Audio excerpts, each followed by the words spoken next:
Assalamualaikum warahmatullahi wabarakatuh.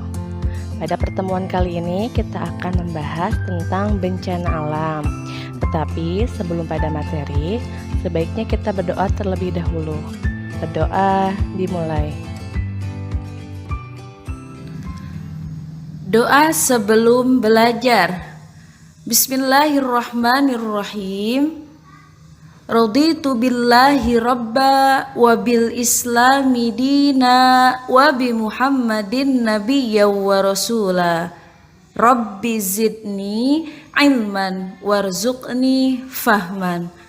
Artinya, aku ridho Allah sebagai Tuhanku, Islam sebagai agamaku, Nabi Muhammad sebagai nabi dan utusan Allah. Ya Allah, tambahkanlah ilmuku dan berilah aku karunia untuk dapat memahaminya. Amin. Kali ini kita akan membahas tentang bencana alam, yaitu salah satunya kebakaran hutan. Kebakaran hutan biasanya terjadi pada musim kemarau.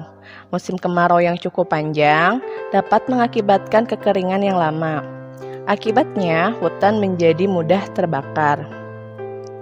Nah, di sini kita akan cari tahu masalah apa yang dapat ditimbulkan karena peristiwa kebakaran dan bagaimana cara penanggulangannya. Yuk kita cari tahu.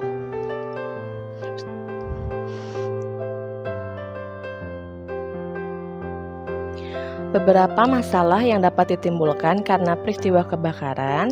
Yang pertama yaitu gas karbon dioksida menyebar di atmosfer. Yang kedua, satwa yang hidup di hutan dan tanaman musnah sehingga habitat hutan rusak. Yang ketiga, penderita penyakit pernapasan dan paru-paru semakin bertambah. Keempat, asap kebakaran hutan mengganggu aktivitas kehidupan manusia. Dan yang terakhir, keasaman tanah meningkat, menyebabkan organisme tanah yang dapat menyuburkan tanah terbunuh.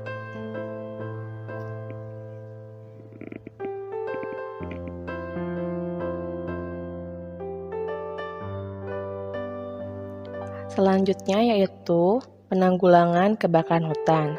Yang pertama, tidak membuka lahan pertanian dengan cara membakar hutan. Yang kedua, tidak membuang puntung rokok sembarangan di kawasan hutan, terutama pada musim kemarau.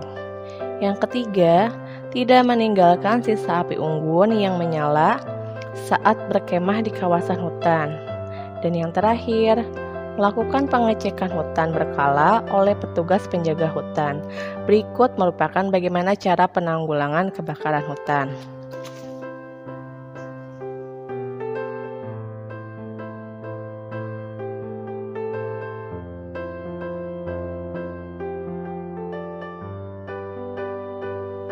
Selanjutnya kita akan membahas bencana alam yaitu banjir.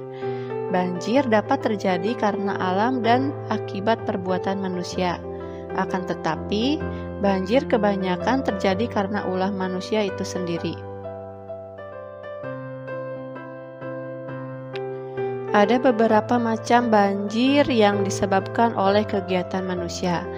Yang pertama, banjir bandang, yaitu air bercampur dengan lumpur akibat dari penebangan hutan sembarangan. 2. Banjir di perumahan di kota yang padat penduduknya. Banjir ini terjadi karena ulah penduduk membuang sampah sembarangan. Sampah-sampah yang dibuang sembarangan dapat mengakibatkan aliran air gorong-gorong atau selokan tidak lancar. Akhirnya, air meluap dan terjadi banjir. Dan yang ketiga yaitu banjir di sekitar aliran sungai. Hal ini terjadi karena sungai berubah fungsi menjadi tempat tinggal di bantaran sungai. Saat musim hujan tiba, sungai meluap. Mereka yang tinggal di bantaran sungai akan terkena banjir. Yang keempat, yaitu banjir di dataran rendah. Semula dataran rendah berfungsi untuk penampungan air, yaitu berupa rawa-rawa, kini digunakan untuk permukiman penduduk. Pada saat musim hujan tiba, tidak bisa dihindari terjadilah banjir.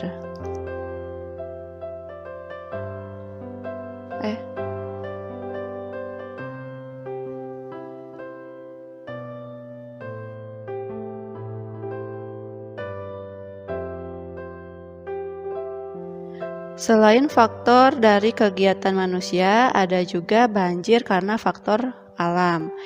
Yaitu yang pertama, meluapnya air sungai karena curah hujan yang tinggi. 2. Jebolnya tanggul sungai atau danau. 3. Naiknya air laut yang terlalu tinggi ke daratan.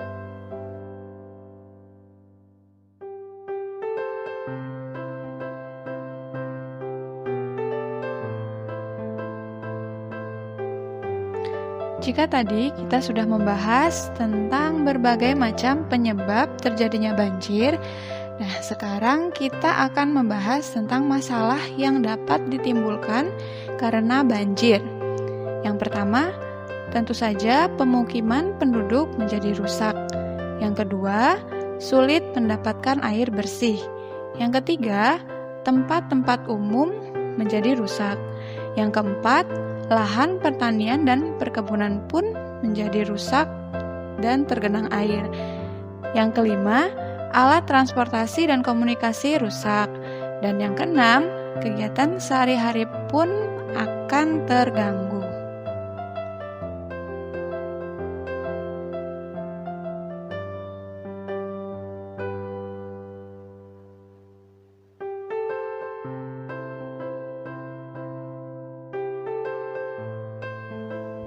Dan sekarang yang akan kita bahas adalah cara penanggulangan banjir.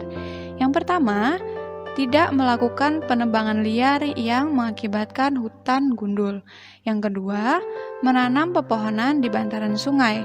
Yang ketiga, tidak membuang sampah ke sungai atau selokan. Yang keempat, adanya penyuluhan pemerintah tentang bahaya membuang sampah sembarangan. Yang kelima, kerjasama antar pemerintah dan berbagai kelompok untuk melakukan penghijauan.